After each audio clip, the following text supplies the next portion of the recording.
आज एक विषय कांग्रेस के लिए हम एक ऐसे विषय पर चर्चा करेंगे। कांग्रेस की लॉटरी खुल गई। बहुत दिनों से कोई ऐसा मामला नहीं मिल रहा था और एक मामला ऐसा मिला कि कांग्रेस की बल्ले बल्ले हो गई। हालत ये हो गई है कि उस मास्टर प्लान पे अब कोई भी अधिकारी कुछ भी बोलने के लिए तैयार नहीं। आज से इसका नाम मजाक प्लान रख दीजिए और पूछिए सरकार से कि मजाक प्लान कब आएगा हमारा। यही वजह है कि मास्टर प्लान जो है अभी तक मजाक प्लान बना हुआ है और ये कब आएगा इसको कहना बहुत मुश्किल है। इसको कहने की स्थिति में कोई नहीं है।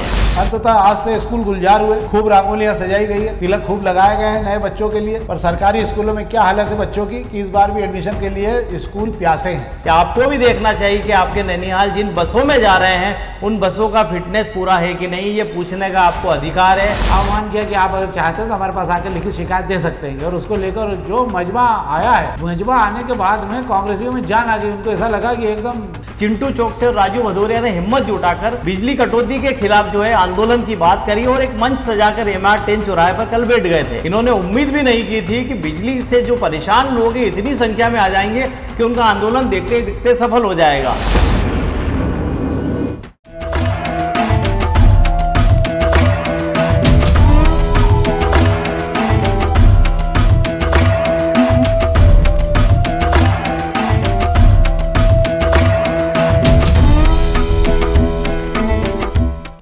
नमस्कार।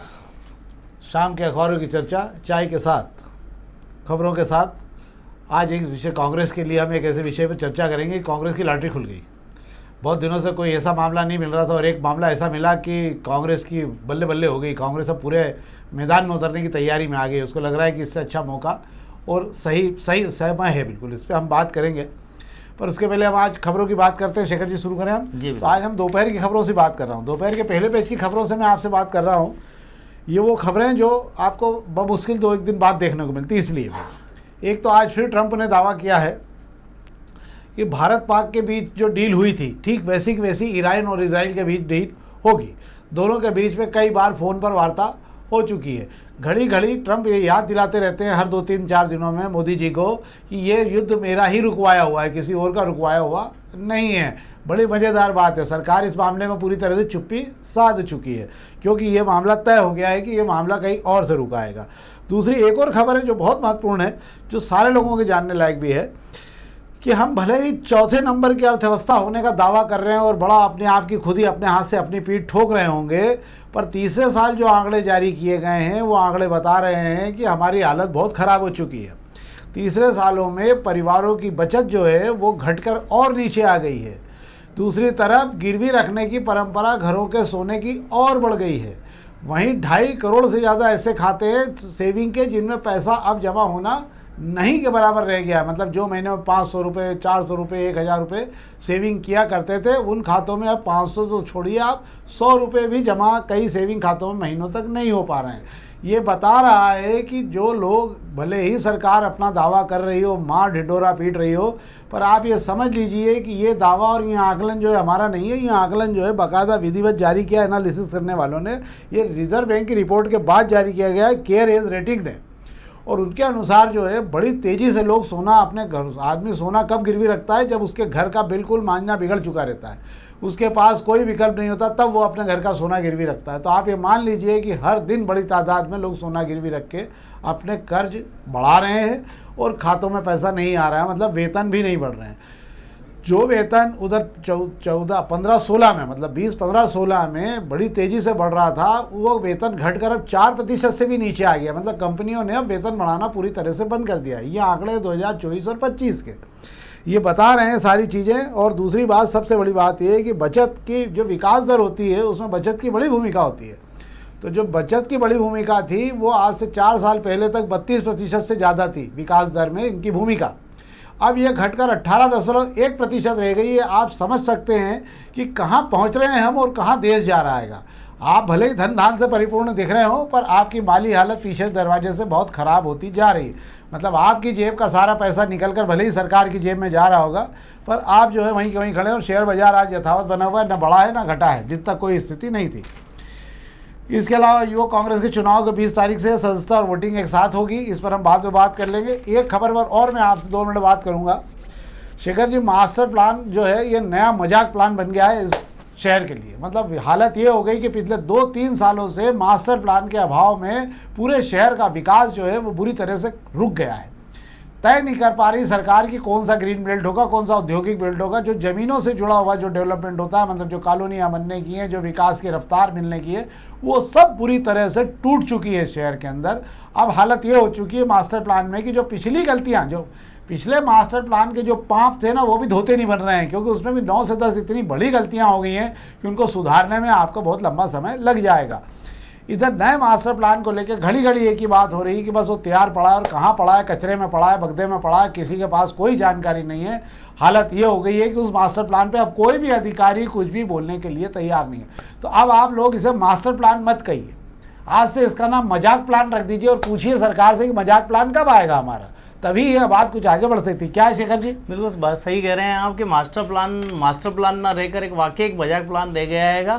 और मास्टर प्लान को बनाने वालों ने भी ही इसको मजाक बना दिया है। सबकी अपनी महत्वाकांक्षा है, सबके अपनी अपनी सोच है, सबके अपने अपने विजन, और सबसे बड़ी बात सबका अपना अपना अहंकार है कि मैंने कहा है कि इस तरीके से मास्टर प्लान में चीज़ें होनी चाहिए तो वैसी होनी चाहिए। अब उस एक बात को, एक की कई बात पे सब सहमत हुए तो संभव है नहीं। और जब जब चीज़ें बदलती गई, जब जब राजनीतिक पावरफुल आदमी बदलते गए, अफसर की बात करें, प्रशासनिक पावरफुल लोग अफसर बदलते गए और मास्टर प्लान की गत बदलती गई। यही वजह है कि मास्टर प्लान जो है अभी तक मजाक प्लान बना हुआ है और ये कब आएगा इसको कहना बहुत मुश्किल है। इसको कहने की स्थिति में कोई नहीं है। 2021 का वो समय खत्म हो गया, अब दूसरे के लिए भी आपको 10 साल 5 साल इंतज़ार करना पड़ेगा। अब हम अग्निबाण खबरों की बात कर लेते हैं। अंततः आज से स्कूल गुलजार हुए, खूब रंगोलियाँ सजाई गई है, तिलक खूब लगाए गए हैं नए बच्चों के लिए। पर सरकारी स्कूलों में क्या हालत है बच्चों की कि इस बार भी एडमिशन के लिए स्कूल प्यासे हैं। मतलब नए बच्चों के आने का क्रम नहीं बन पा रहा है और उसी के कारण ये हो रहा है कि बाकी स्कूलों में तो भले ही रंगोली खूब हो रही हो, पर सरकारी स्कूलों में खासकर सीएम राइज स्कूलों की हालत भी है कि जहाँ पर लाइन लगना चाहिए वहाँ पर भी सामान्य स्थिति में एडमिशन हो रहे हैं। क्या शेखर जी? बिल्कुल सही कह रहे हैं। आज से स्कूलों का नया सत्र शुरू हो गया है। हालांकि नया सत्र 1 अप्रैल से शुरू हो गया था। 15 अप्रैल से गर्मी की जो छुट्टियां शुरू हुई थी 2 महीने की, वो पूरी होने के बाद आज से सारे स्कूल शुरू हो गए हैं, वह सरकारी हो या प्राइवेट स्कूल हो। स्कूलों में आज फिर नए तरीके से ढोल धमाके के साथ में जो है छात्रों की अगवानी की गई है। जैसे कि आप कह रहे थे, रंगोली बनाई गई है, सारी चीज़ें की गई। पर इसके साथ ही एक थोड़ी सी चिंताजनक बात मैं और कह देता हूं कि शहर में एक चिंता वाली बात फिर शुरू हो गई है कि वे स्कूल बसें शहर में दौड़ने लग गई हैगी जो अनफिट कही गई है। पिछले 10 दिन पहले आरटीओ ने जिला प्रशासन के अफसरों के साथ में बैठकर स्कूल वालों की एक बैठक की थी। उस बैठक के अंदर कहा गया था इंदौर शहर में 4000 से ज़्यादा जो है स्कूल बसें चलती है, उसमें से 1600 बसें अनफिट है। इन बसों को वापस दुरुस्त कराकर इनका फिटनेस का सर्टिफिकेट लिया जाए। तब स्कूल वालों ने हामी भर दी थी कि वे दे देंगे, पर आरटीओ ने वो सूची भी सामने की थी जो 1600 बसें थी। उसमें स्कूल वालों का कहना था इसमें से बहुत सारी बंद हो चुकी है और जो बची है उसका फिटनेस दे दिया जाएगा। पर बड़ी ही लापरवाही वाली बात है। मैं आपको बता दूं कि आपको भी देखना चाहिए कि आपके नैनीहाल जिन बसों में जा रहे हैं उन बसों का फिटनेस पूरा है कि नहीं, ये पूछने का आपको अधिकार है। आप स्कूल को फीस पढ़ाने का पैसा दे रहे हैं तो बच्चों को स्कूल तक ले जाने की फीस भी आप दे रहे हैं। एक और खबर पर हम बात कर लेते हैं। कर दोपहर इसमें अग्निबाण की अच्छी खबर है ये भी। कलेक्टर की संवेदनशीलता पे अब तक 40 अनाथ परिवारों को, बच्चों को जो वहाँ अनाथ जो परिवारों में बच्चे अनाथ बच्चे हैं उनको परिवारों को दिलाया गया है। इस मामले में कलेक्टर की भूमिका बड़ी अहम रही है। इसके पूर्व में कोरोना काल में भी जिन बच्चों के माँ बाप खो गए या जिन लोगों को, उनको भी यही प्रयास किए गए थे और उनमें से आज भी उन बच्चों को बाकायदा निरंतर सुविधाएं और परिवारों से मदद मिल रही है। कि मैं ये मानता हूँ ये प्रयास भले ही छोटा हो पर यह यज्ञ है सामाजिक संस्कृति और सामाजिक क्षेत्र से लोगों को जोड़ने का, मतलब समाज की मुख्य धारा में लाने का बच्चों को एक प्रयास है। कलेक्टर का प्रयास निश्चित रूप से आशीष सिंह का प्रयास जो है वो एक बेहतर तरीके से है। आशीष सिंह जी ने एक प्रयास को करके इन बच्चों को मुख्य धारा में लाने के लिए जोड़ा है। इस प्रकार के ही तमाम कार्यक्रम, जो बड़े आपके कार्यक्रम की कीमत नहीं होती, पर एक बच्चा भी किसी को अगर जगह मिल गई है तो वो आपके भविष्य की चिंता खत्म करता है। क्या शेखर जी? बिल्कुल आप सही कह रहे हैं कि अफसर हैं, कलेक्टर हैं, उनकी जिम्मेदारी है कि प्रशासनिक काम करना है, वे बैठे ही सेवा के लिए। पर मानव सेवा, इस तरीके की सेवा उन्होंने छोटे बच्चों के लिए की है।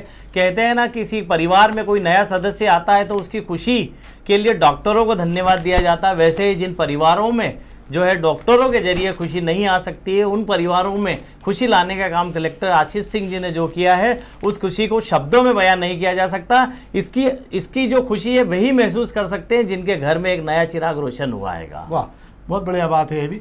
एक और खबर पर हम पत्रिका की बात कर लेते हैं कि एक तो टीबी के इलाज के लिए अब आसान हो गया, नई खुराक अब 9 माह में आप बिल्कुल ठीक हो सकते हैं। जो भी लोग टीबी से परेशान हैं उनके लिए एक बहुत अच्छी खबर है, क्योंकि मैंने टीबी के मरीजों को बहुत करीब से देखा है और लंबे समय इलाज कराते कराते बहुत टूट चुके रहते हैं वो लोग। हालांकि पूरा इलाज फ्री है, डॉट सिस्टम से है। यहाँ इंदौर में तमाम डॉट बने भी हुए, टीबी का सेंटर भी बना हुआ है, पर फिर भी इलाज की लंबी दूरी जो है लंबा इलाज परेशान करता है। ये एक नया प्रयास है, निःशुल्क खुराक दी जा रही है। डॉक्टर शैलेंद्र कुमार जैन है, जिला 6 अधिकारी, नियंत्रण अधिकारी। उनका कहना था कि दवा निःशुल्क है, 9 महीने में बिल्कुल आप कंप्लीट ठीक हो सकते हैं। तो अगर आपको ऐसा लगता है कि टीबी का कोई मरीज आपके आसपास है तो आप उसके लिए यह संदेश दे सकते हैं। क्या शेखर जी? बिल्कुल आप सही कह रहे हैं कि टीबी जो बीमारी है, पहले टीबी बीमारी को अछूत या छूतछात की बीमारी कहा जाता था, पर समय के साथ इसमें बदलाव आया है और टीबी की बीमारी को अब लाइलाज ना रह के बहुत इलाज के लायक हो गई है और इलाज भी इसका जो है काफ़ी अच्छा हो गया है। बस दिक्कत ये होती है कि इलाज 18 महीने पहले चलता था, इससे मरीज जो होता था ऊब जाता था दवा ले लेके, और क्या दवा लेने के कुछ समय तक शुरुआत में तो वो डर के मारे दवा ले लेता था, पर जैसे ही उसकी स्थिति ठीक होने लगती थी वो दवा गोली बंद कर देता था। यही बड़ी चूक होती थी और इसकी वजह से टीबी और मजबूत होकर उभरती थी। इसलिए इलाज को थोड़ा शॉर्ट किया गया है कि 9 महीने में पूरी तरीके से जो है मरीज ठीक हो जाता है। 18 महीने तक मतलब 1.5 साल तक उसे दवा लेने की जरूरत नहीं पड़ती है। ये जरूरी भी है, कारण दिक्कत यह है कि व्यक्ति जो है दवा ले लेके ऊब जाता है। एक खबर और है, मैं आपको बता दूं जो पत्रिका में ये कि 17 तारीख जो है तबादलों का आखिरी दिन है। आज और कल आप ये मान के चलिए कि तमाम नेताओं के भीड़ लगी हुई, जो लोग तबादलों के लिए लगे हुए थे लंबे समय से, और ये भीड़ जो है उसके बाद में तबादलों में क्या परिवर्तन होगा और तबादले कितने होंगे तो समय बताएगा। 10% से ज़्यादा तबादले करने के लिए मुख्यमंत्री तैयार नहीं है। सबसे ज़्यादा शिक्षा विभाग में कतार लगी हुई है, बड़ी तादाद में लोग इंदौर आना चाहते हैं। अब हम प्रभातकरण की एक खबर की बात कर ले रहे हैं तेजी से। भंबोरी से रसोमा चौराहे तक निशान लग गए, काम जल्दी शुरू होगा। सुभाष मार्ग से छावनी तक की सड़क का फैसला बारिश के बाद होगा। क्या शेखर जी मामला? बिल्कुल बता दूं मैं आपको कि रसोमा से भंबोरी की जिस सड़क की अगर बात की जा रही है कि इस सड़क को लेकर भी जिस दिन बैठक हुई थी जनप्रतिनिधियों की कैलाश विजयवर्गीय जी के सामने, उस समय रमेश मेंदोला जी ने आपत्ति ली थी कि सड़क पर जिन लोगों के मकान आ रहे काफी पुराने रजिस्ट्री वाले मकान है, इस सड़क को थोड़ी छोटी कर दी जाए। तब कैलाश विजयवर्गीय ने मना कर दिया था। पर मेरा ऐसा मानना है कि जब 1 नंबर विधानसभा की सुभाष मार्ग, 3 नंबर विधानसभा की गोलू शुक्ला की छावनी की सड़क छोटी हो सकती है, तो रमेश मेंदोला भी मुझे ऐसा लगता है इस सड़क के लिए अड़ेंगे और ये सड़क भी छोटी होगी। इसलिए अभी इस पे हल्ला इसलिए नहीं मच रहा है कि अभी सिर्फ निशान विशान लग जाने दो, अभी कुछ नहीं हो रहा है। सबको पता है कि रमेश मेंदोला जी अगर चाह लेंगे तो जब गोलू शुक्ला की विधानसभा में सड़क छोटी हो सकती है, मंत्री जी के यहाँ छोटी हो सकती है, तो वहां भी छोटी हो जाएगी। इसलिए देखना दिलचस्प ये होगा कि ये सड़क जो है अपनी पूरी क्षमता से बनती है कि ये छोटी होती है। एक और चीज़ है इसमें मुझे लगता है शेखर जी, ये दोनों चीज़ें आती है। एक एहसान भी हो जाता है ना कि देखिए हमने आपकी सड़क नहीं तो आपका तो मकान टूट जाता। तो ये राजनीति भी है एक प्रकार की कि सड़क तो पहले से ही मन बना लिया होगा, अगर छोटी करना है तो वो हो जाएगी। पर इसकी आड़ में जो राजनीति होती है वही बड़े मज़ेदार होती है कि एहसान आप पे हमारा रहे कि आप ये ध्यान रखो कि आप सड़क आपकी छोटी हुई तो बच गए हो आप, नहीं तो आप सड़क पर आ जाते। चलिए, ये तो थी अखबारी खबरें जिस पर हमने आपसे बात की। आज हम एक बार फिर बात कर रहे हैं कांग्रेस को लेकर। कांग्रेस ने 2 दिन पहले जो कांग्रेस को शेखर जी ने भी कहा था कि दिग्विजय सिंह का कार्यकाल याद दिलाने के लिए कांग्रेस पीछे हट गए थे, तो कांग्रेसियों को लगा कि नहीं काम पे लग जाना चाहिए। और कांग्रेसियों ने इसके लिए अलग जगह पर क्षेत्र क्रमांक 2 में उधर लगा के जो है बिजली की शिकायतों को लेकर आह्वान किया कि आप अगर चाहते हैं तो हमारे पास आकर लिखित शिकायत दे सकते हैं। और उसको लेकर जो मजमा आया है, मजमा आने के बाद में कांग्रेसियों में जान आ गई। उनको ऐसा लगा कि एकदम मतलब क्या कहते हैं शहद के छत्ते में शहद आना शुरू हो गया। सब एकदम चैतन्य होकर उनको लगा कि बहुत तेजी से काम करना चाहिए। क्या शेखर? बिल्कुल आप सही कह रहे हैं कि बिजली विभाग ने कांग्रेसियों को घर बैठे काम दे दिया है और इतना जो जबरदस्त काम दिया है कि कांग्रेसियों के चेहरे खिल उठे हैं। चिंटू चौकसे और राजू भदौरिया ने हिम्मत जुटाकर बिजली कटौती के खिलाफ जो है आंदोलन की बात करी और एक मंच सजाकर MR10 चौराहे पर कल बैठ गए थे। इन्होंने उम्मीद भी नहीं की थी कि बिजली से जो परेशान लोग हैं इतनी संख्या में आ जाएंगे कि उनका आंदोलन देखते देखते सफल हो जाएगा। कांग्रेसियों को हमेशा डर इस बात का लगा रहता था कि हम बिजली का विरोध कैसे कर सकते हैं। हमारी सरकार के वक्त जो सरकार गई थी उसमें सबसे बड़ा कारण जो रहा था वो भी बिजली की कटौती ही रही थी। पर कांग्रेस ने हिम्मत जुटाई और चिंटू चौक से राजू भदौरिया की इसलिए दाद दी जाएगी कि मंच लगा के बैठे लोगों की बात सुनी और उनकी सारी तकलीफें रजिस्टर में दर्ज की है। उसमें सबसे ज्यादा जो शिकायतें आई हैं, बार बार गुल होती बिजली की शिकायतें आई हैं और कुछ लोगों ने अपने बढ़े हुए बिल की बात कही है, तो कुछ लोगों ने शॉर्ट सर्किट से खराब हो रहे घरेलू सामान का भी समस्या बताई हैगी। चिंटू चोकसे को पहले आंदोलन में मिली कामयाबी के बाद उन्होंने कल ही ऐलान कर दिया कि पहले तो विजयनगर दफ्तर का घेराव कर देंगे बिजली दफ्तर के, उसके बाद में गौरीनगर में भी ऐसा ही मंच सजा लेंगे। इन दोनों को देख काम करता हुआ देख कांग्रेस को जिस तरीके से इसमें प्रतिसाद मिला है, दूसरे कांग्रेसी भी मैदान में आ गए हैं। विवेक खंडेलवाल और गिरीश जोशी ने ऐलान कर दिया है कि वे पोलो ग्राउंड में जो है एमपीवी के मुख्य अफसर है उनके दफ्तर के बाहर 101 बेशर्म के पौधे लगाकर आएंगे। उनका यूं कहना है कि ये पौधे लगाने के बाद हो सकता है कि अफसरों को शर्म आए और वे बिजली व्यवस्था को सुचारू करें। अच्छा, शर्म के पौधे भी आते हैं क्या? कहीं नहीं आते।